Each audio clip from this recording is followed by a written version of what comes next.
So inshallah ta'ala we're going to resume off where we left off. Now I want to talk about what is it that made 𝘊 السنة والجماعة, أما Salafis, أما Athari, what made them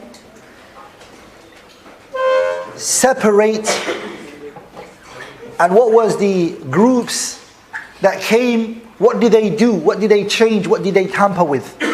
Where did the disagreement initially start from? Where did it come from? As we know, the religion was pure and it was clean at the time of the Messenger sallallahu alaihi wasallam. The Messenger was alive. If there was any disputes and any arguments, they would bring it back to the Prophet, and he would answer it, and that was it. The one who didn't accept what the Prophet told him to do would be considered a hypocrite. And the Sahabas would take their matters to the Prophet. As Allah told them in the Qur'an, يَا أَيُّهَا الَّذِينَ آمَنُوا أَطِيعُوا اللَّهَ وَأَطِيعُوا الرَّسُولَ وَأُولِي الْأَمْرِ مِنْكُمْ فَإِن تَنَازَعْتُمْ فِي شَيْءٍ فَرُدُّوهُ إِلَى اللَّهِ وَالرَّسُولِ إِن كُنتُمْ تُؤْمِنُونَ بِاللَّهِ وَالْيَوْمِ الْآخِرِ ذَلِكَ خَيْرٌ وَأَحْسَنُ تَأْوِيلًا. Whenever disputes and argumentations and conflicts occurred, they took it back to the Messenger ﷺ, and he would tell them, this is right, this is wrong. And a lot did this used to happen. But when the Messenger ﷺ died and he passed away, Abu Bakr radiallahu anhu took over. And when Abu Bakr took over, some of the people, they refused to pay the zakat that they used to pay to the Prophet ﷺ. Some of the tribes, they refused to pay the zakat. And they said, we're not going to pay it. We don't want to pay it. We used to pay it to the Prophet. Now that the Prophet is dead, we don't have to pay it to anybody. The Umar radiallahu anhu now is the Muslim leader. He said, you guys have to pay this zakat. This is an obligation in the religion. Allah mentions it in the Qur'an. The Prophet mentioned it in the hadiths. But you guys have to pay. And Umar radiallahu anhu said, if you guys do not give me this zakat money, that is wajib for you guys to give, because he wants to distribute it to the poor people and the ones in need. Abu Bakr radiallahu anhu said, I will fight with you guys. Muslim leader, I'm going to forcefully take that wealth from you. Umar radiallahu anhu came to Abu Bakr and he said to him, why are you going to fight with them? Did Allah not say, did the Prophet not then say in the hadith that the person who says La ilaha illallah, that their blood is sacred? These are Muslims. How are you going to take their wealth?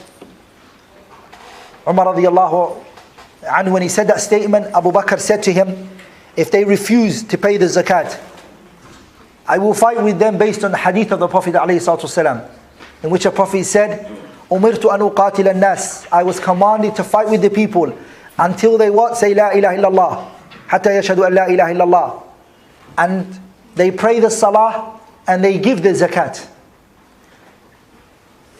If they do that, their blood becomes sacred from me, and their accountability is with Allah subhanahu wa ta'ala.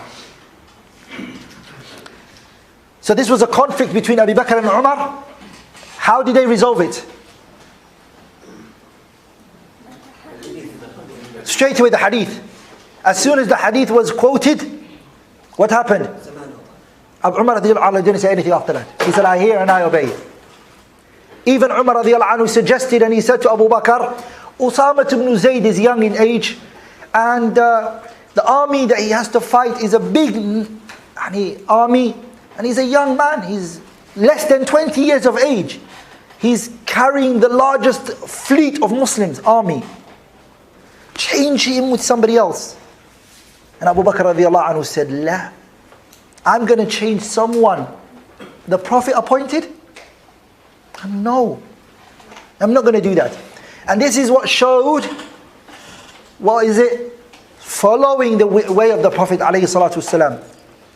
And that's how the Sahabas were. Abu Bakr radiallahu anhu, if any issue arose, he would look for an ayah in the Qur'an, in what position to take. If he couldn't find it, he would look for a hadith. And if he couldn't find it, he would call the most knowledgeable of the companions, and he would say, has any one of you heard a matter, has anyone heard of evidence for this issue? And one of them might say, I have. And he would say, what did you hear? And he said, I heard this from the Prophet's mouth, alayhi salatu wasalam. And then Abu Bakr would act upon that.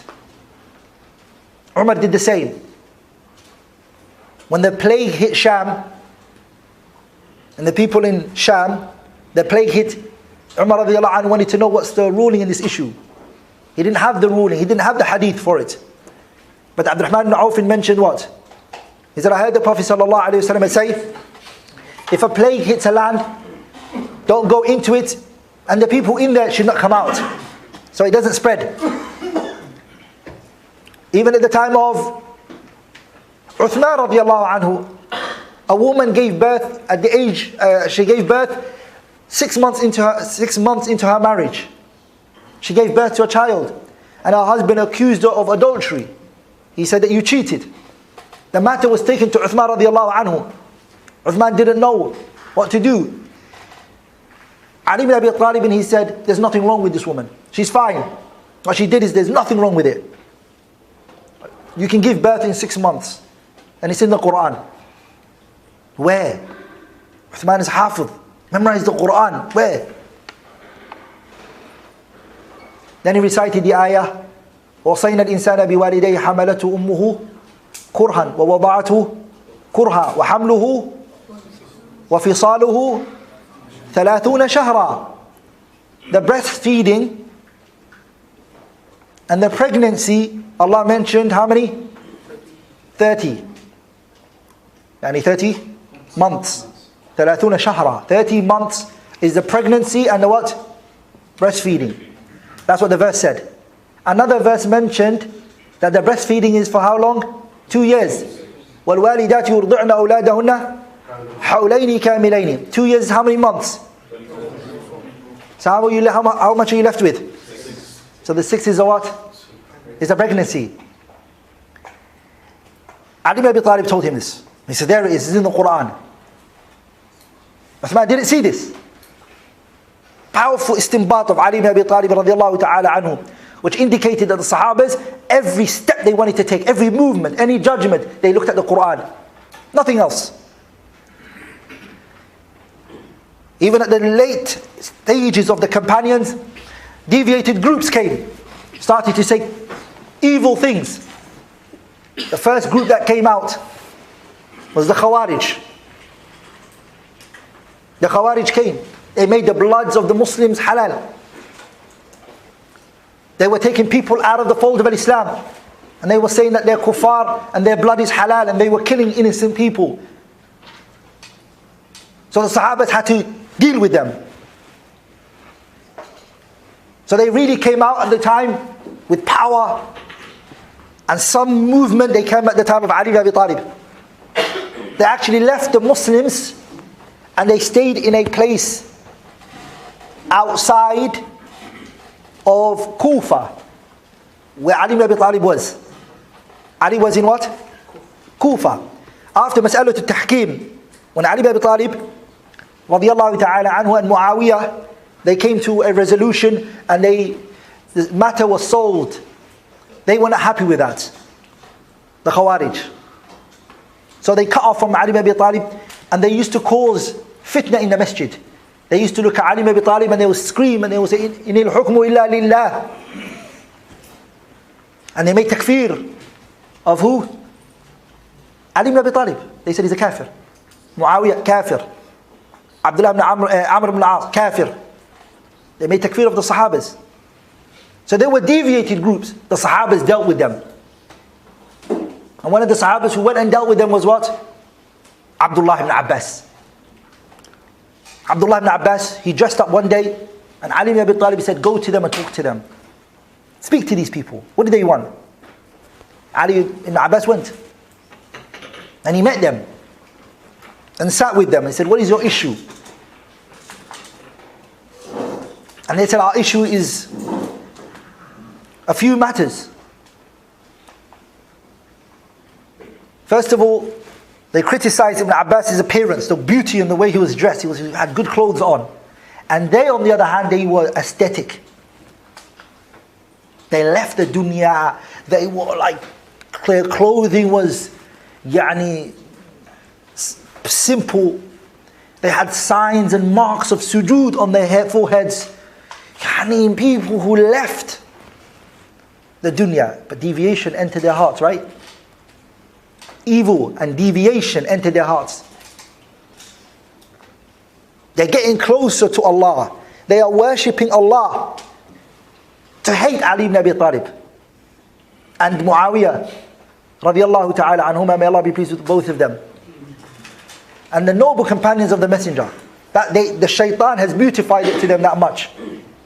Are we all together, brothers?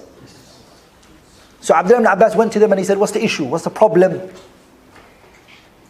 And then they gave their reasons, and I don't want to go through the debate that took place between them, because I want to go through a historical issue, inshallah ta'ala. But Ibn Abbas debunked their arguments, and he took a large number of them from that misguidance with his knowledge, and they went with him. Are we all together, brothers? And then after that, the issue of the Rāfidah came. What did they do? They went extreme on what? On the family of the Prophet ﷺ, specifically. Not all of them. They're not fanatic to Abdullah ibn Abbas and the other family of the Messenger. They picked and they chose who they wanted and selected. So they were dealt with by Ali ibn Abi Talib himself. Ali ibn Abi Talib in the Masjid of Kufa, he stood up and he said, Wallahi, I would lash the lashing of a person who falsely accused a woman of zina. That lashing, I will lash them, the one who puts me before Abu Bakr and Umar. Are we all together? So he was saying that for what reason? He was dealing with a group of people who were going extreme. Are we all together? Actually, Ali ibn Abi Talib, a group of people, they took him to a level of uluhiyah. Ilah, what did he do to them? He burned them. Ali ibn Abi Talib got a fire. What did the poet say? وَلَمَّا رَأَيْتُ الْأَمْرَ أَمْرًا مُنْكَرًا أَجَجْتُ نَارِي وَدَعُوتُ قَنْبَرًا. Qanbar was the man who was lighting the fire. Ali called for it. He took them all and he burned them in the fire. And guess what they said after that? Allah is ilah now. Because only Allah burns with the fire. He is ilah, Ali, they said. Abdullah ibn Abbas was told that Ali did that. And he said, if I was Ali, I would not have done that. Because I heard the Prophet ﷺ, he say, you should not burn nobody with the fire. Only Allah can. Are we all together? You can't burn people with fire. But Ali tried to deal with these people when they came with these ideologies. Even they came to him and they said to him, Ali has secret knowledge that no one else has. So they came to Ali, a group of people, they said, Ali, we have a question to ask you. Is there something you know and nobody else knows? Is there something that is secret that only you, the Prophet, told and nobody else? And he said, no. There's nothing that the Prophet told me, alayhi salatu wasalam, that's private to me, that no one else knows. No, not at all. Except that he mentioned something, and he mentioned something that's written on this paper for me. I said, what is that? And even that he dictated it to the people, he told them. So this idea that they were saying, so the Sahabas, wherever innovation, wherever deviation occurred, what did they do? They dealt with it. They responded, they debunked it, and they didn't let it exist. Even at the time of Abdullah ibn Umar ibn Khattab, a group of people came and they rejected the qadar, the predestiny. They rejected it. So two noble men, Yahya ibn Ya'mar and Humayd ibn Abdurahman al-Himyari, both of them, they came to what? Abdullah ibn Umar. Either it was Hajj or Umrah, one of the two. They came to Abdullah ibn Umar and they told him, they said to him that there is a group of people that have come out from our side, Yani Basra. A man by the name of Ma'bad al-Juhani. And a group of people who believe his ideology, which is They believe there's no qadr. Abdullah ibn Umar radiyallahu anhu, when he was told this, what did he say to them? They reject the qadr. He said, when you see those people, فَأَخْبِرْهُمْ, tell them, أَنِّي بَرِيءٌ مِّنْهُمْ, I am free from them. وَأَنَّهُمْ بُرَآءٌ مِّنِّي, and that they are free from me, we have nothing to do with each other. And then he carried on saying, وَاللَّهِ لَوْ أَنفَقَ أَحَدِهِمْ, if one of them gives out in charity, مِثْلَ أُحُدٍ ذَهَبَ, the mountain of Uhud, you guys have seen the mountain of Uhud, right, how big it is. If they give the mountain of Uhud in gold, مَا قَبِلَ اللَّهُ مِنْهُمْ, Allah will not accept it from them, حَتَّى يُؤْمِنُوا بِالْقَدَرِ, until they believe in the qadr. Because it's from the 6 articles of faith. It's the Arkanul Iman as-Sitta. If you don't have it, you're not a Muslim, right? So if they don't come with the qadr, they don't believe in it, Allah won't accept any good from them. And then he didn't just say that, because the Sahabas they bring the evidence for everything. He said, I heard my father, Umar ibn al-Khattab, saying, بينما نحن جلوس عند رسول الله صلى الله عليه وسلم ذات يوم اطلع علينا رجل شديد بياض الثياب شديد سواد الشعر لا يرى عليه أثر السفر ولا يعرفه منا أحد حتى جلس إلى النبي صلى الله عليه وسلم فأسند ركبتيه إلى ركبتيه ووضع كفيه على فخذيه وقال يا محمد أخبرني عن الإسلام. And then the Prophet told him about Islam, the 5 pillars of Islam. قال صدقت فعجبنا له يسأله ويصدقه قال فأخبرني عن الإيمان. And then he told him the 6 articles of Iman. أن تؤمن بالله وملائكته وكتبه ورسله واليوم الآخر وتؤمن بالقدر. That's what he wants from the hadith. And then after that he said قال فأخبرني عن الإحسان قال أن تعبد الله كأنك تراه فإن لم تكن تراه فإنه قال فأخبرني عن الساعة قال بل مسؤول عنها بأعلم من السائل قال فأخبرني عن أماراتها قال أن تلد الأمة ربتها وأن ترى الحفاة العراة العالة رعاء الشاء يتطاولون في البنيان ثم انطلق فلبثت مليا ثم قال يا عمر أتدري من السائل قلت الله ورسوله أعلم قال فإنه جبريل أتاكم عليكم دينكم. So this hadith is what he used, Abdullah ibn Umar, to discuss, to show that if you don't believe in the 6 articles of faith, if you do not believe in the qadr, Allah will not accept it from you. So he said, go to Basra and tell these people I have nothing to do with them. So here what you can see is every time a group of people come up and they try to play with the religion, the Sahabas were alive, the people would come to the companions and the companions would clarify the issue. Are we all together? But these groups were coming out at the time of the Prophet. The time of the Sahabas.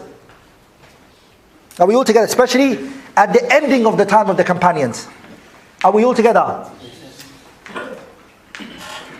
Then after them, I mentioned the great jurists, the great imams of Medina. إذا قيل من في العلم 7 أبحر روايتهم ليست عن العلم خارجة فقل هم عبيد الله عروة قاسم سعيد أبي بكر سليمان خارجة. The 7 jurists of Medina, big imams, came out and then they what? They defended the religion. They taught and they educated. The people came to them. And these 7 great imams passed away. They died. And then after them came what? The small tabi'een, like Muhammad ibn Shihab al-Zuhri. And his tabaqah, his level. And who took from Muhammad ibn Shihab al-Zuhri? Al-Imam Malik rahimahullah. Imam Dar al-Hijrah, is in Medina. Some of the Sahabas, they went to Kufa. Some of the Sahabas, they left Medina when the Prophet passed away. And they started to live in what? Iraq. From them is Abdullah ibn Mas'ud radiyallahu ta'ala anhu. Abdullah ibn Mas'ud, he had students that took from him. Like Ibrahim al-Nakha'i. And from there came Al-A'mash, Sulaiman ibn Mihran. And from them came Hamad ibn Sulaiman. And from Hamad ibn Sulaiman came who? Abu Hanifa. Hamad ibn Sulaiman, he slightly went against the teachings of his teachers. Slightly. In one issue, and that issue went to who? Abu Hanifa. Look at, even if you slightly move a little bit, it creeps into someone. And that's why Abu Hanifa rahimahullah, one particular issue, Mas'alatul Iman, he didn't go in accordance to. He's a great Imam. Imam Abu Hanifa rahimahullah, a great Imam, a giant. But because that road that changed a little bit, something creeped into him that he was corrected on at his time.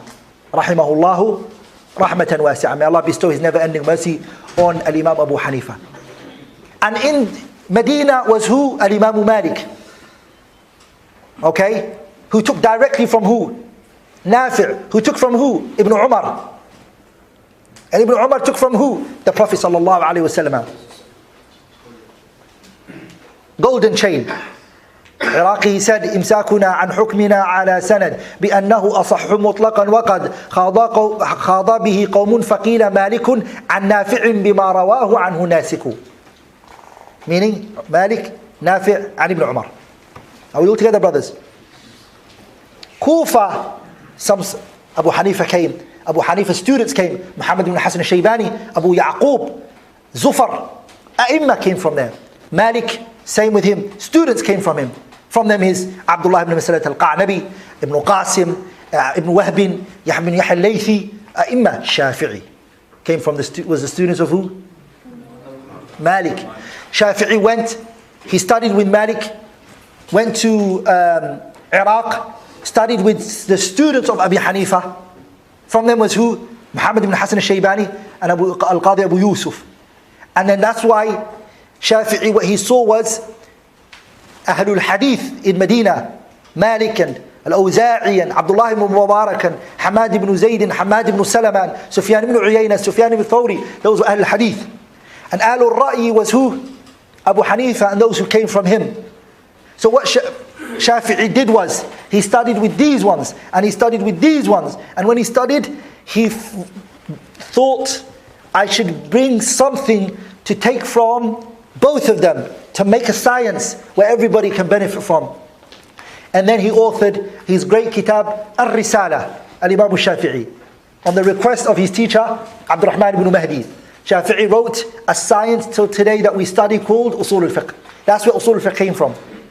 This school and this madrasa, Shafi'i wrote Ar-Risala.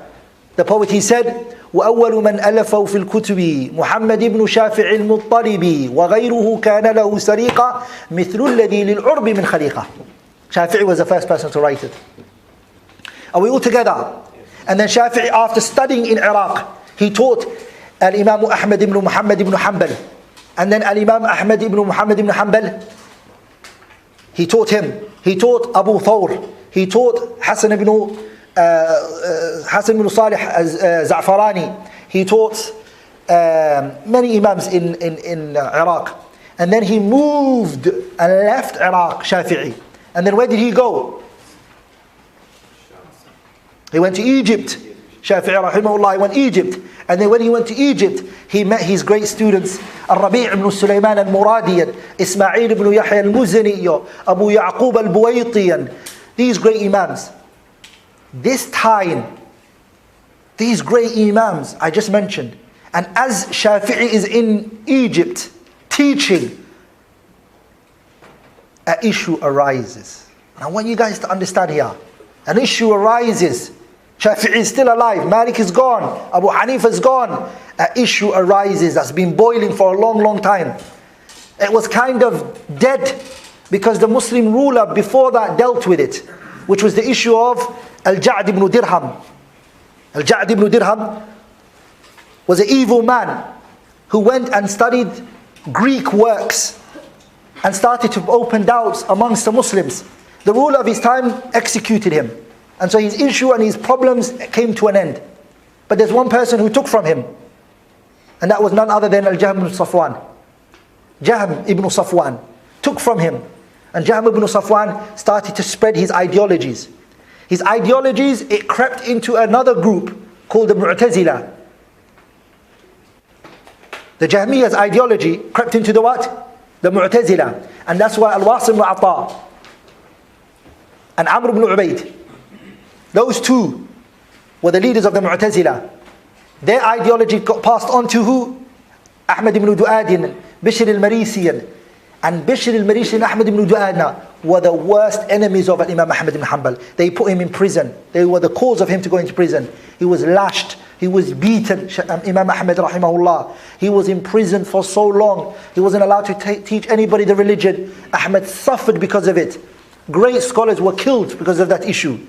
The issue of Khalq al-Qur'an, like Abu Ya'qub al-Buwayti in Egypt, was executed. Muhammad ibn Nuh, the friend of Imam Ahmad ibn Hanbal, was also executed and was killed. This issue of the Qur'an being created. And who created this problem? The Jahmiyyah, who took from Ja'd ibn Dirham. And so Ahmad took a very tough stance. The ruler asked him, do you believe the Qur'an is created? Yes or no? He said, I do not believe the Qur'an is created. You guys can do what you want to me. And they took Ahmad rahimahullah and they beat him and they lashed him and they physically harmed him. And Ahmad would still stick to his word that the Qur'an is not created, that the Qur'an is the speech of Allah. And he would reference many verses of the Qur'an. وَإِنْ أَحَدٌ مِّنَ الْمُشْرِكِينَ اسْتَجَارَكَ فَأَجِرْهُ حَتَّى يَسْمَعَ كَلَامَ اللَّهِ ثُمَّ أَبْلِغْهُ مَأْمَنَهُ. He says, look, Allah is saying that the Qur'an is my speech. He said, look, in the Qur'an, Allah separated between creating and the Qur'an. أَلَا لَهُ الْخَلْقُ, creating. وَالْأَمْرُ, and the Qur'an is the amr of Allah subhanahu wa ta'ala. He said, how can they both be the same? Ahmad took the Qur'an. And listen to this. Ahmad ibn Abi Du'ad and Imam Ahmad were brought together in a room by the ruler. Ahmad just kept looking at the ruler. He ignored Ahmad ibn Du'ad. Ahmad ibn Du'ad at that time is Qadi al-Qudat. Qadi al-Qudat means he is the Ministry of Justice. He has a position. And he's whispering in the ear of the ruler. He's telling him, this is the right belief. You should believe this. So Ahmad is brought to the courtroom. Ahmad looks at the ruler. And the ruler says to him, I want you to debate this man, Ahmad ibn Du'ad. Ahmad says, I don't know this man to be from the people of knowledge. ليس من أهل العلم. Where did he get knowledge from? I don't know. But he said, if you tell me, as the ruler of the Muslims, that I have to, I will. And Ahmad rahimahullah, what's amazing about him was that, even though the ruler was physically beating him, you know what Ahmad ibn Hanbal said? He said, if the ruler, he doesn't have to, he one day was walking with his chains, Ahmad ibn Hanbal. He was walking with what? His chains. He said that the ruler doesn't have to put me in chains. He doesn't have to. If he tells me to stay in my cell, I will stay. The doors can be open. I won't leave. I will follow his command. I don't need to be in chains. I'm not going to run away. But I do not believe the Qur'an is created. This is a matter of the religion I cannot compromise on. You with me, brothers? So Ahmad ibn Hanbal, when they told him debate Ahmad ibn Du'adin, Ahmad ibn Hanbal said, I do not want to engage in your nonsense and your philosophy. I don't want to engage in that. I have Qur'an and I have Sunnah and I have what the early 3 generation has said. That's it. Salafi. I'm not going to argue on anything else. If you have a verse from the Qur'an, give it to me, I will use that verse. I will listen to you. If you have a hadith, give it to me. Ahmad's memorized 1 million hadith from memory. He's a walking encyclopedia. And Imam Ahmad rahimahullah ta'ala, Shafi'i said about him, Shafi'i, the great Imam, Imam al-Shafi'i, said to Ahmad ibn Hanbal, if I ever quote a hadith, and it's not authentic or not, tell me, okay? And they recognize the value of what? Of what? And what did Ahmad ibn Hanbal say? He said, we had so much hadiths at our disposal. We had so many hadiths that we memorized. But until we sat with Shafi'i, we didn't know how to extract the rulings from it. Ahmad saying that. Shafi'i told us how to extract the rulings from the hadiths on the Qur'an. And Shafi'i is saying, Ahmad told us what is authentic and what is not. And the whole religion today, that's what it stands on, those two. Which is what? Authentic evidence and how you extract the ruling from it. Is there anything else? That's the whole religion. Make sure you give me evidence which is authentic and extract the ruling from it correctly. It's like somebody saying, you're allowed to celebrate the Prophet's birthday. And you say, what's your evidence? And he says, my evidence is, أَفَلَا يَنْظُرُونَ إِلَى الْإِبِلِ كَيْفَ خُلِقَتْ. The verse means, why do you not look at the way Allah created the camels? So I will say to you, the ayah is sahih. It meets the first criteria. It is the word of Allah. I agree with you. But what does that have to do with what we're talking about? The whole science of usul al-fiqh, what does it teach you? How to extract the ruling to the issue that you're talking about. So Shafi'i was a master in that. And Ahmad ibn Hanbal was a master in what?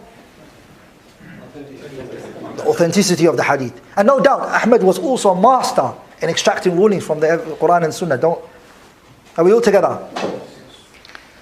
I mentioned this history fast and quick so you guys understand how this religion reached us, pure and clean. Are we all together, brothers? Ahmad, rahimahullah, went through that torture. And he went through that trial and tribulation only because of a group of people who went against the Prophet's path but gained power. They gained power and they used the sword of the leader. Are we all together? And Ahmad stood his grounds, and some of the scholars of his time, they said to him, why do you not just take the easiest route out? We know in the Qur'an Allah says, إِلَّا مَنْ أُكْرِهَ وَقَلْبُهُ مُطْمَئِنٌ بِالْإِيمَانِ. If you are put under duress and somebody coerces you into something, you can always take the easiest way out. Just say it. If they, like Ammar ibn Yasir. Ammar ibn Yasir was a companion where Abu Jahl was torturing him and his mother and his father, right? And they said, insult the Prophet, we'll let you go. And Ammar ibn Yasir, a noble companion, he insulted the Prophet, so they let him go. And he cried, he came to the Prophet, he said, Ya Rasulullah, I did something bad. The Prophet said, what did you do? He said, Ya Rasulullah, just so I can save myself, I insulted you. The Prophet said, if they torture you again and they tell you to insult me, insult me. وَإِنْ عَادُوا فَعُدْ. If they go do it to you again, do it. In Islam, if somebody forces you to do something, you can find a way out by doing what they tell you to do, then do it. Of course, you're not allowed to kill another person if they say to you, kill this person, or we're going to kill you. You're not allowed to. Or if they say to you, go commit zina with somebody, or else we're going to kill you, you're not allowed to do that. But other than that, you should be able to get away with it. But Ahmad said, no, I'm not going to do that. They said, why? The Sahabi Ammar ibn Yasir did it. The Prophet let him. He said, there's a difference. Allahu Akbar. There is a difference. And the two situations are not similar. Why? He said, the people trust my words and what I am saying. If I today take that stance, they're going to think that's my stance and they're going to all believe it. So I have to hold my grounds and not let them believe that this is permissible to say that the Qur'an is created. Because it's true, when Ahmad came out of prison, everybody was holding their pen and paper. They were like, is it created or not? They wanted to document it. So when he saw all of that, he said, no, I can't, there's no way out for me. Ahmad rahimahullah passed away. Then Imam al-Bukhari came. Look at Kitab Sahih al-Bukhari. In there are chapters where Imam Bukhari is refuting these deviated groups. Bukhari. There's a chapter in there. Al-Raddu ala al-Jahmiyyah. Refutation on the Jahmiyyah. Bukhari wrote a whole kitab. After he wrote his Sahih, he wrote a separate kitab where he called it Khalqu Af'al al-Ibad, where he spent the first half of the book refuting the Mu'tazila and the Jahmiyyah. And Imam al-Bukhari rahimahullah is to keep this religion clean, brothers and sisters. I want to conclude by saying something.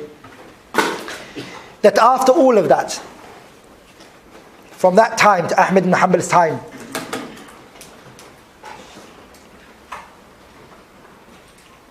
there came a group who were in the background. Nobody really took time out to refute them because the biggest problem wasn't them. The biggest problem was who? The Mu'tazila and the Jahmiyyah. They were the biggest problems. Are you with me, brothers? So the ulama Ahlul Sunnah were dealing with the Mu'tazila, and they were dealing also with the Jahmiyyah and the other groups and the Khawarij and all of that. But there was a group lurking in the back who were also refuting the Mu'tazila and the Jahmiyyah. Are we all together, brothers? Which were the Ash'ariyah. That's why you're not going to easily find the Sha'ira refuted at the time of what? The four Imams. Because they came after. Abil Hasan al-Ash'ari came after all of that. Are we all together, brothers? So when they came, not only did they come, but they came with influence, and they came with,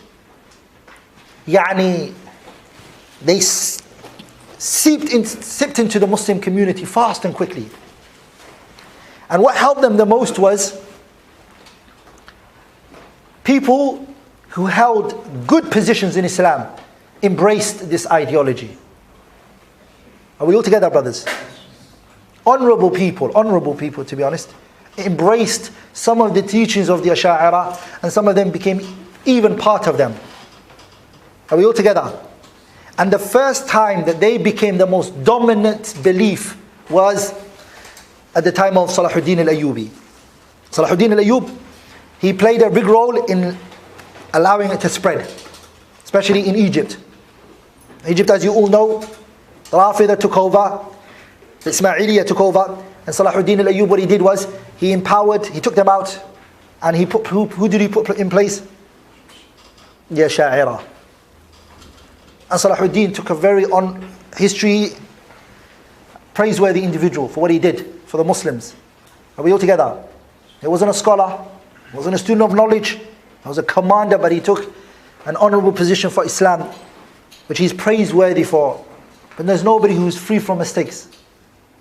Are we all together? Another man who was an honorable man, is Nuruddin al-Zanki rahimahullah, who also embraced their belief. Are we all together? Because the war wasn't with them at the beginning, it was with who? Huh? It was with the Mu'tazila and the Jahmi and all of them. Until one man came and he took it upon himself to clear everything, to bring everything back to its nisab. Things were going out of order. Single-handedly. There were attempts before that. But one man single-handedly took on the Ash'ari and made it his life mission to get every mistake that they did and correct it. And that's none other than who?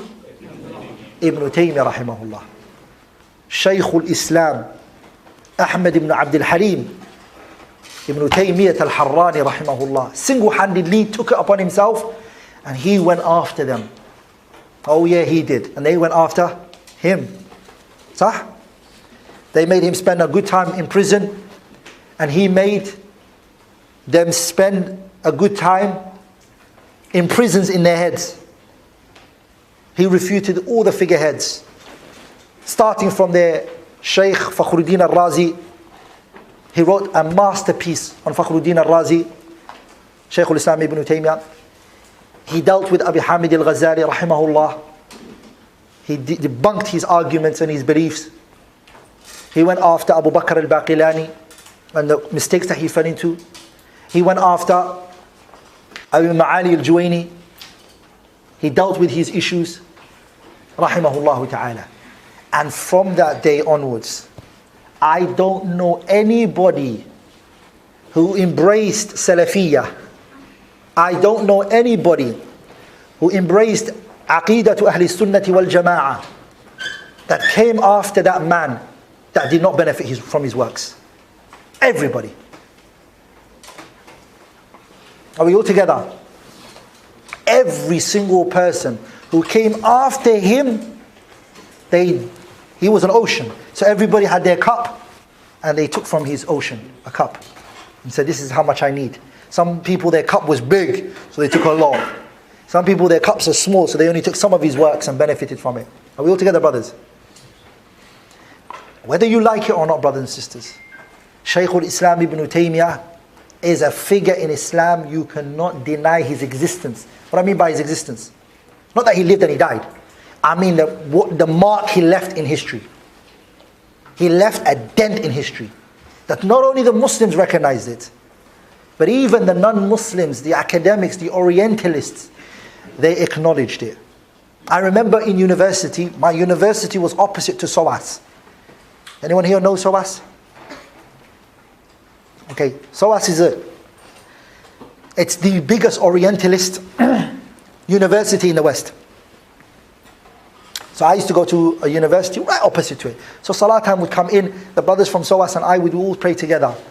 So I used to go to the SOAS department, I used to meet the Arabic teachers there, I would talk with them, converse with them. And they used to say to me, Abdurahman, non-Muslims, we are really interested in the works of Shaykh al-Islam ibn Taymiyyah. We're interested in this man. A lot of his works are translated. So we read, but there are things of his that it's not translated in the English language. Are you guys never planning to translate these things for us? Are we all together? Are you ever never planning to go that direction and translate his works and teach us it? Are we all together, brothers? I think in my schedule, are we going to talk about the life of Ibn Taymiyyah? Yes. Okay. Before I finish, inshallah. Ibn Taymiyyah, when he came, every scholar that you today can possibly think of to be from the ulama of al-Islam, all of them, whether it be from the scholars of Yemen, like Muhammad ibn Ali Shawkani, al-Imam Amir al-San'ani, you name them, or it be from the scholars of Iraq, like Mahmud Shukri al-Alusi, rahimahullah, and whether it be from the scholars of Sham, whether it be Shaykh al-Albani rahimahullah and Jamaluddin al-Qasimi rahimahullah, or it be from the scholars of what? Egypt, like Muhammad Khalil al-Harras, and you name them, and all the other scholars. Or it be from the scholars of Saudi Arabia, whether it be Muhammad ibn Abdul Wahhab and his grandchildren, every one of them is the product of who? So why? Why Ibn Taymiyyah? Ibn Taymiyyah became the person who really he swallowed the Salaf and the views of the Salaf and the reality of what the Salaf meant by their statements. He swallowed it. He swallowed everything. Rahimahullah. وَلِذَلِكَ it's very hard for somebody who came after Ibn Taymiyyah to read the Salaf, except they need to look at what Ibn Taymiyyah brought on the kalam of the Salaf. Because he will not just bring you one qawl. Ibn Taymiyyah will explain another view of the Salaf, and another view of theirs, and another view of theirs. We're talking about 3 golden generation. They will reference all of them just for that one verse, or that one issue, whether it be... I'm going to conclude with this last final point. There are 5 things that finally became the Aqeedah books focused on. Books of Aqeedah that we started to read. And the reason why these books of Aqeedah was written was because all of those groups that deviated, now Ahlul Sunnah wanted to say, you know what? We need to be distinct. We need to be separated from all of those deviated groups. This is the issues that these Ahlul Sunnah believe, and these deviated groups, they go wrong on. And it goes back to 5 issues. Number 1 is the issue related to the companions. Issues related to what? The Sahabas. The second one is... So the first one was what? As-Sahaba. The second issue is Masailul Asma'i was Sifat. Allah's names and what? Attributes. Deviation happened. Many groups became deviated in that issue. Are we all together, brothers? The third is what? Masailul Asma'i wal Ahkam. Issues of Masail al-Ahkam is what? Takfiran. And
created or creation? Call of Allah. Saying of Allah. If that literally goes back to al-asma' wa sifat. It's mas'alatul kalam. Is it صفة ذاتية? Is it صفة فعلية? الكلام النفسي باب الأسماء والصفات enters. Let's repeat it one more time. Number one, مسائل الصحابة. هي الأسماء والصفات. هي الأسماء والأحكام. الوعد والوعيد. Yeah? Terms is الأسماء والأحكام. الوعد والوعيد. What am I missing? Iman is in Asma' wal Ahkam. Yeah? مسائل القضاء والقدر. جزاك الله خيرا. مسائل القدر. The issues related to qadar. Those 5 issues, they became what? They became Foundation of Aqeedah books. the kutub al-i'tiqad revolve around those 5. They revolve around what? Any kitab al-Aqeedah you open, whether it be Abu Qasim Hibbatullah al-Lalakai's kitab, Sharh Aqeedah Ahl-Sunnah wal-Jama'ah, whether it be kitab, the Aqeedah book written by Abu Qasim al-Taymi, Al-Hujjah fi Bayan al-Mahajjah, whether it be the kitab, Sharh al-Sunnah al-Imam al-Muzani, Sharh al-Sunnah by al-Imam al-Barbahari, whether it be I'tiqad A'immat al-Hadith by Abu Bakr al-Ismaili, 𝘊𝘩𝘦𝘬𝘳 wa Ashab al-Hadith by Imam Abu Uthman al-Sabuni, and whether it be kitab al-Sunnah by Harb al-Kirmani, kitab al-Sunnah by Abdullah ibn Imam Ahmad ibn Muhammad ibn Hanbal, whether it be kitab al-Aqeedah in al-Tahawiyah, al-Wasitiyah, al-Hamawiyah, al-Tadmuriyah, every kutub al-i'tiqad, Aqeedah al-Raziyain by Abu Zur'at al-Razi and Abu Hatim al-Razi. Every book of Aqeedah you read, it goes back to those 5. Those 5 became where the dispute and argumentations went back to. In the issues of Aqeedah, it goes back to those 5. Anything you bring up now, I can show you it's one of those 5. Are we all together? And who mentioned that these are 5? Shaykh al-Islam Taymiyyah. He mentions in his kitab Mujmal al-I'tiqad Ahl-Sunnah wal-Jama'ah. I finished my topic today, inshallah ta'ala. I hope it was an overload of information. I tried to make it as brief and as summarized as possible. And I ask Allah Tabarak wa Ta'ala that Allah allows us to live upon the love of the Sunnah, and that Allah takes our life and we are upon the Sunnah. If I in any way, shape or form offended anybody whilst talking, then I apologize. And I also ask Allah Tabarak wa Ta'ala to forgive me for any mistakes or shortcoming. I think we're going to take some of your questions, inshallah ta'ala.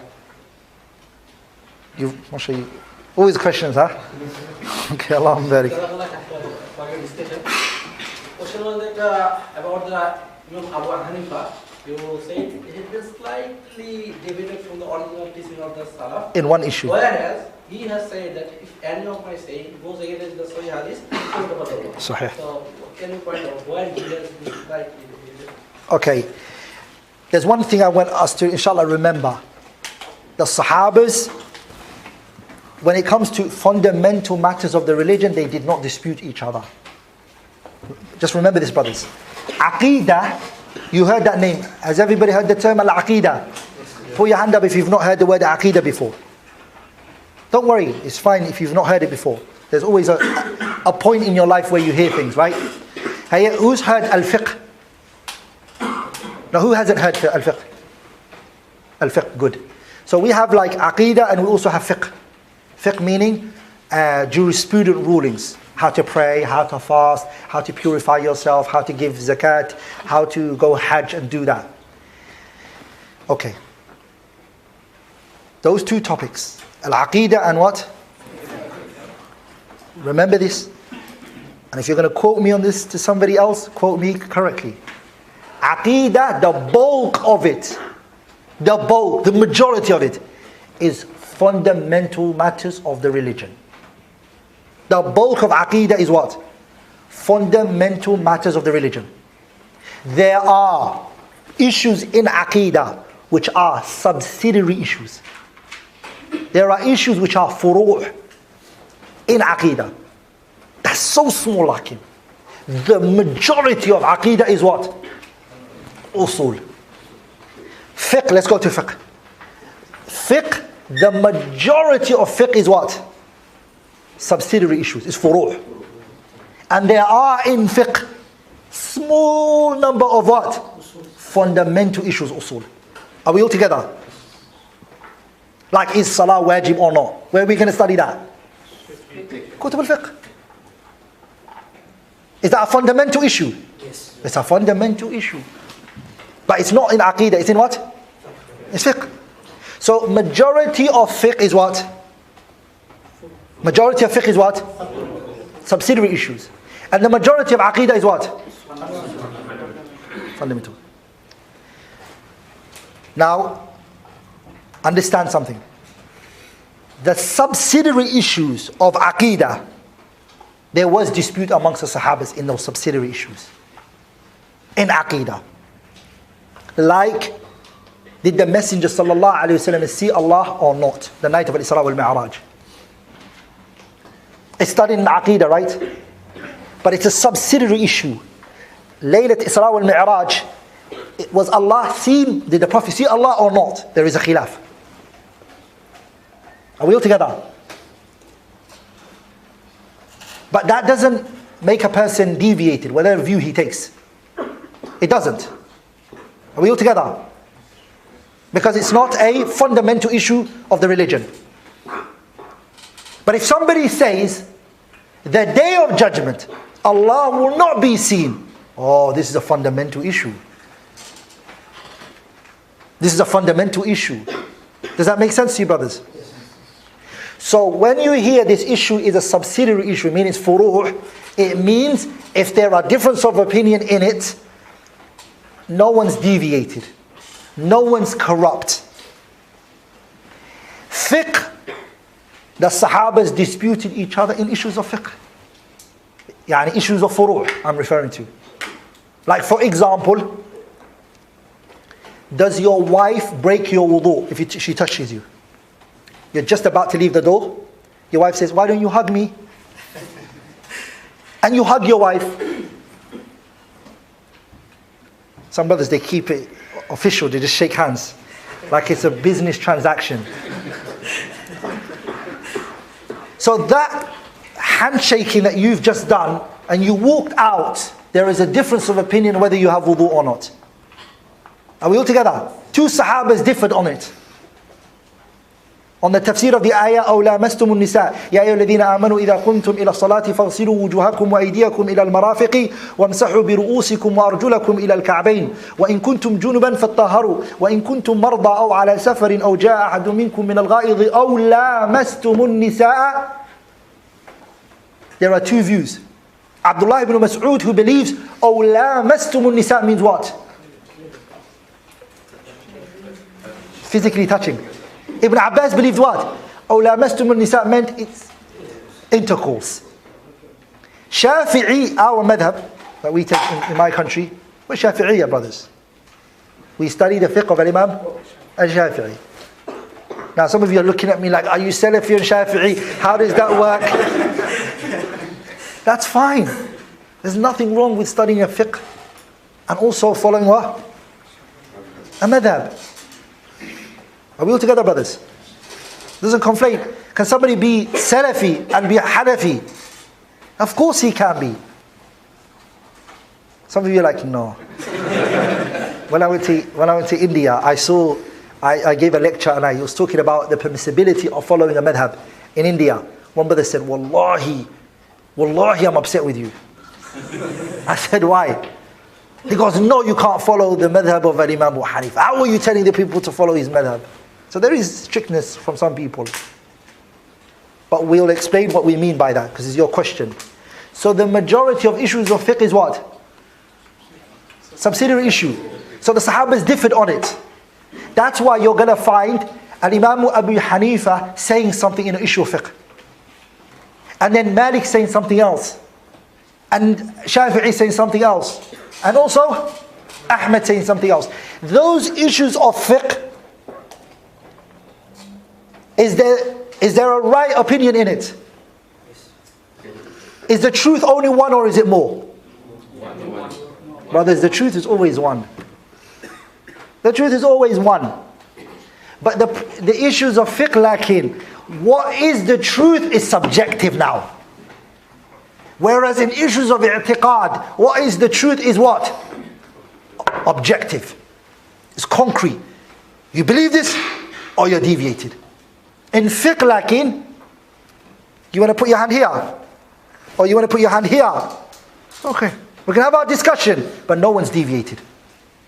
Do you want to move your finger in the salah or you don't want to? We can have our discussion whether the hadith is sahih or not. But again, we can love each other as brothers. Do you want to say Ameen loud or not? We can have those discussions, but they're subsidiary issues. Are we all together, brothers? And the problem that the Muslims have, or a lot of the students of knowledge, the problem that happened was they took issues which were furu', which were subsidiary issues, and they made it into what?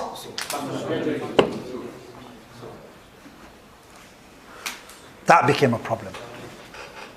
So for example, Ramadan comes, some brothers believe Taraweeh is only 11 rak'ah. Okay, that's your opinion, akhi. He says, yes, you cannot add any prayer. You can't make it more than 11. Okay, that's good.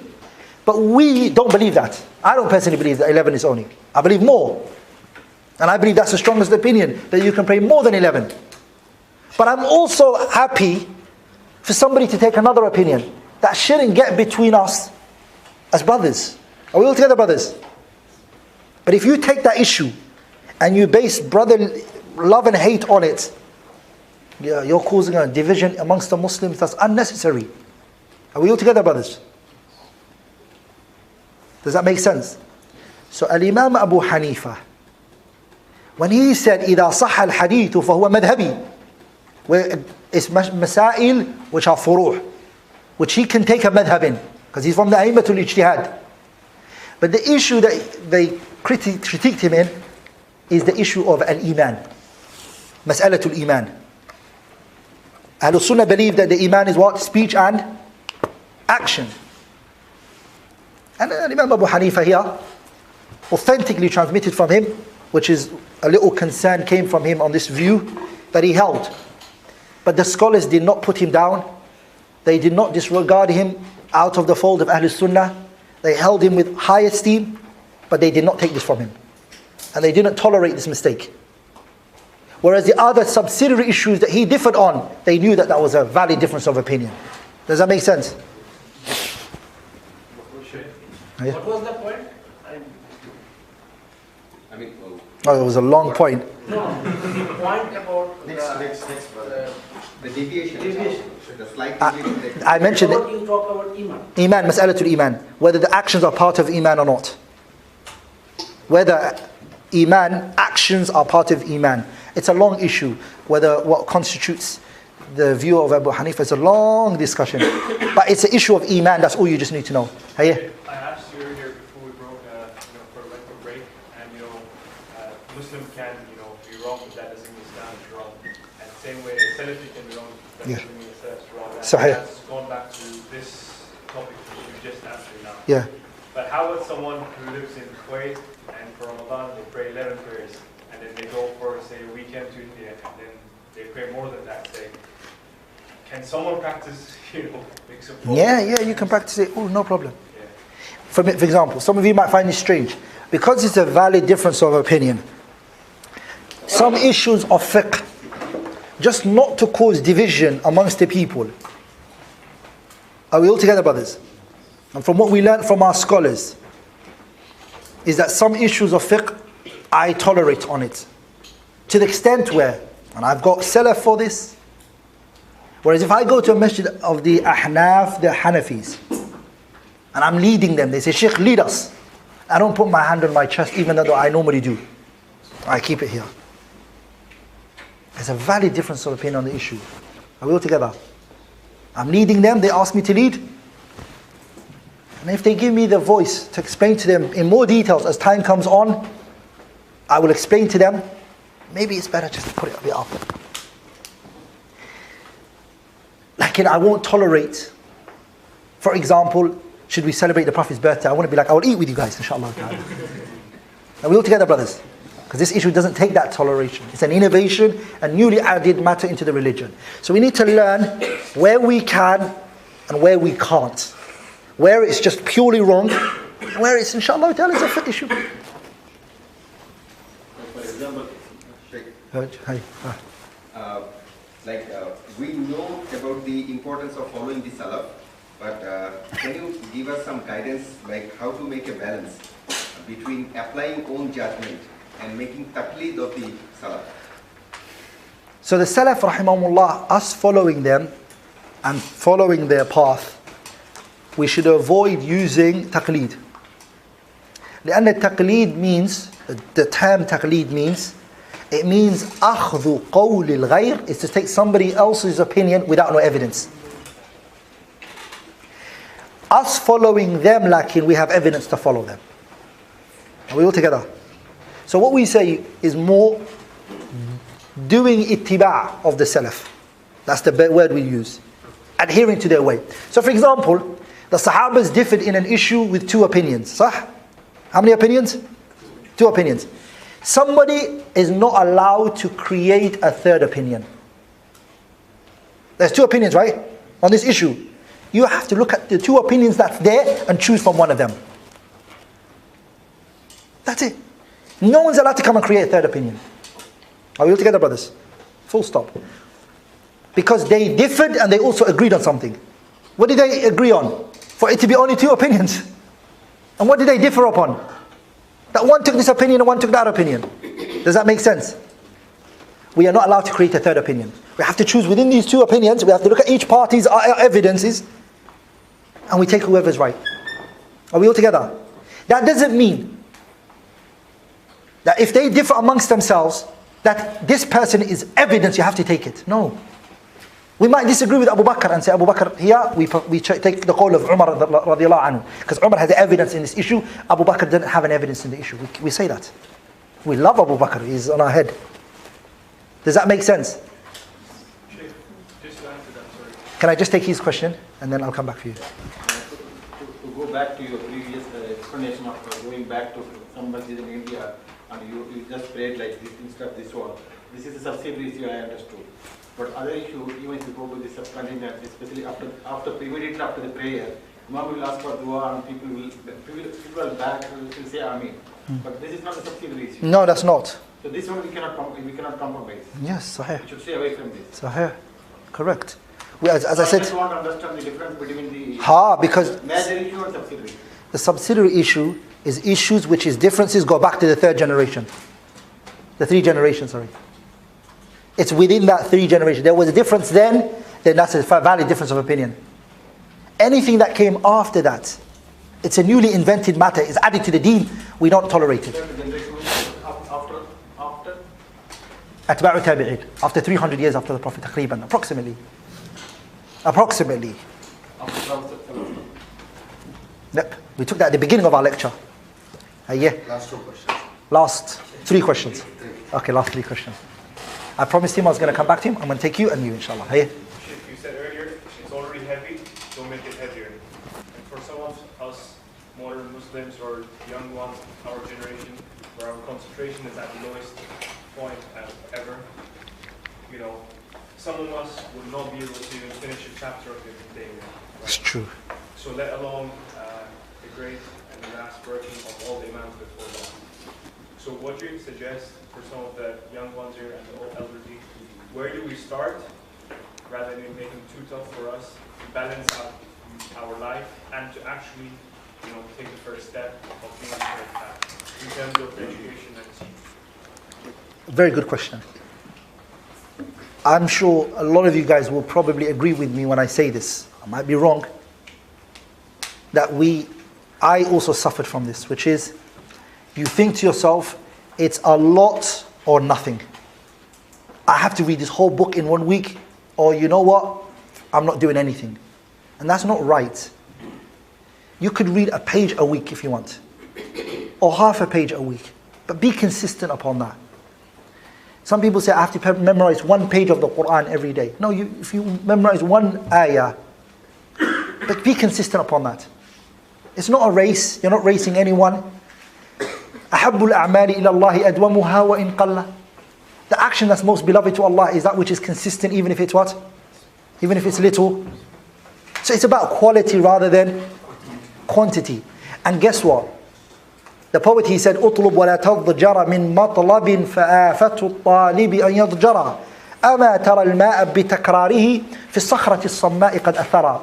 If you look at water, if it keeps dropping on a rock, a rock, that water will pierce the rock over time. Have you guys seen that before? If you guys don't, go to YouTube, there's a video that done it. Fast forward it, you'll see over time that water is going to dent the rock. Why? It's only one drop. Consistency. Consistency. Don't give up. Just keep going, keep going, keep going. One day you're going to see, wow, my half a page, I finished 3 volumes this year. It was 3 volumes that you would not have finished if you didn't take that small stepping stone. So start slow. And of course, Ibn Taymiyyah's books are big. Some of them are volumes. Some of them are... So don't start with the big books. Start with the small ones. And of course, start with studying with a teacher first. And then you get to there where you will start learning, inshallah ta'ala, appreciate his works. So everything that starts in life, it's gradual. It's bite-sized. The Qur'an took how many years to come down? Allah didn't send it all down once, did He? Did He? 23 years. So He gave the Sahabas 23 years. One of my friends, he says, if you can't finish the Qur'an in 23 years, there's something wrong. 23 years, take your time. So is there any specific, let's say if I were to start the letters of A, B, C, D, is there any specific guidance you give to start, the smallest or the easiest where to start? Yeah, so these questions are very general. It's always good to know you and understand you and your level of your studying and everything, and then prescribe the right curriculum for you, inshallah ta'ala. But what we could do is, the last session that we have here, we could make it maybe a longer Q&A session, and inshallah ta'ala, I can then tell you guys what books to do in different sciences and to study with your teachers, inshallah ta'ala. You and then you, inshallah. Yeah? Allahumma ameen. Sheikh, may you please speak about the hadith لا يصلين أحد العصر إلا في بني قريظة. Please speak about this situation. So this hadith is very vital, it's a very beneficial hadith when it comes to the issues of difference of opinion. The Prophet ﷺ, after he came from the battle of Khaybar, he told the companions radiallahu ta'ala anhum, he said to them, listen, go, the battle of Khandaq, sorry, Ahzab, Jazakallah khairan. The Prophet ﷺ, what he did was, he told them, go to this tribe, Banu Qurayza. There were 3 tribes of the Jews, right? How many tribes were there? Banu Qurayza, Banu Qaynuqa, and Banu Nadir. So the Prophet said to the companions, لا يصلين أحدكم, not one of you should pray Al-Asr, Salatul Asr, إلا في Banu Qurayza. Pray in Banu Qurayza. So the Sahabas, when they heard this from the Prophet, they took 2 madhabs. 2 madhabs actually formed from just this hadith. The 2 madhabs I mentioned before. One madhab was Ahlul Zahir. They took the apparent of the verse, the hadith. So they said, the Prophet told us not to pray Asr, so that means we literally have to delay Asr up till, whatever time, it doesn't matter, until we reach Banu Qurayza. We're not going to pray. Even if the sun sets. They took the apparent meaning of the hadith. Another group said, no, look at what the Prophet intended. So they're not sticking to the wording. They're saying, what was the Prophet's meaning behind it? They said he meant hasten. But he didn't mean delay the prayer. He was just saying, Asr is close, get there before Asr. Are we all together? What just happened? 2 madhabs. The madhab of Ahlul Zahir, they stick to their wording. Another one, what did they say? No. The meaning of the hadith. I'm going to come back to the hadith, but it reminds me of a book I read. It's by 𝘊𝘩𝘦𝘤𝘬 by Imam al-Zayla'i rahimahullah. He mentions that a man prayed in a dark room, took off all of his clothes and he prayed. And they said to him, what are you doing? Why are you praying in a dark room naked? And he said, did Allah not say, وَجَعَلْنَا اللَّيْلَ لِبَاسًا? وَجَعَلْنَا اللَّيْلَ? He took the verse and he applied it what? Are we all together, brothers? So he said, I don't need to dress in a dark room. The night is my clothes. Are we all together, brothers? So this indicates and this shows how to then stick to the word and the meaning behind it. Are we all together, brothers? So this the group that said, let's get there before Asr, and that's what the Prophet intended. And the other one who said, no, the Prophet said, delay the prayer. The Prophet, when they came, both parties came to him and they told him what happened and what they did, he did not tell of any of the two parties, which is what the scholars use for a backbone as the understanding of the hadith. If it can take multiple meanings, then inshallah ta'ala is what? Is a valid difference of opinion. But there's a difference here. Don't use this hadith for an evidence to say this person has an evidence and another one doesn't have no evidence. That's not what the hadith proves. The hadith proves both parties have evidence. But how do we understand this evidence is where the argument is. But if one is saying, قَالَ رَسُولُ اللَّهِ, and the other is saying, قَالَ شَيْخِي, my shaykh is saying, you can't say there's a valid difference of opinion. Do you understand, brothers? Last question, inshallah. Another benefit here. It's not from the sunnah to give salams whilst we're sitting and people are asking questions. And people tend to do that a lot. Sah? They'll say, Shaykh, assalamu alaikum wa rahmatullah. The salam is only done when you come in and you've given us the salam, we've all taken the salams. Now I've already, we gave each other salams and you guys said salam alaikum when you came in. Before every question, everybody doesn't have to say. And if you say you have to, daleel. Sah? Sah, brothers? So there's no evidence to support it, inshallah ta'ala. Benefit, okay? Barakallah fika, yeah. So we should understand the Qur'an as per the Salaf. So how do we deal with more discussions which come up during the modern times, like scientific miracles of the Qur'an and discussions? So how do we... Good. Very good, mashallah. Now he's asked another good question. The question is, as we know, Islam is fit for every time and place. There are going to be new things that are going to come up that was not present at the time of the three noble generations. And so that we're going to need rulings for these issues. Matters which the three golden generation haven't seen. The scholars have to do ijtihad. They have to do independent reasoning. They have to look into the evidences and extract rulings from it. Pay attention to this. They can. And that door of ijtihad is not closed. But they are not allowed to go against what the three noble generation have set. They can only work within the perimeter set by the three golden generation. So if they give a fatwa, and that fatwa that they've given on this issue, it damages, it goes against principles of the religion, it will be dismissed. Sorry. Are we all together? Does that make sense? So the framework that you're allowed to work from is what? That they said. Of course they didn't answer every question, right? But the religion is what?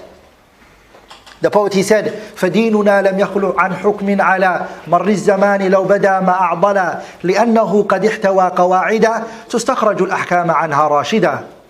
Our religion is principles. That's why, do you think Qur'an and Sunnah talk about every detailed issue? Halal, haram, halal, haram, halal. Is that what you got? Is there a list of halal and haram? How do you know what's halal and haram? You're taking it to principles that under it, millions of issues can fall under. That's why if a person memorizes al-Qawa'id al-Fiqhiyya and masters that science, Qawa'id al-Fiqhiyya is a principle, and guess what? I'll give you one example, and then inshallah we're going to conclude.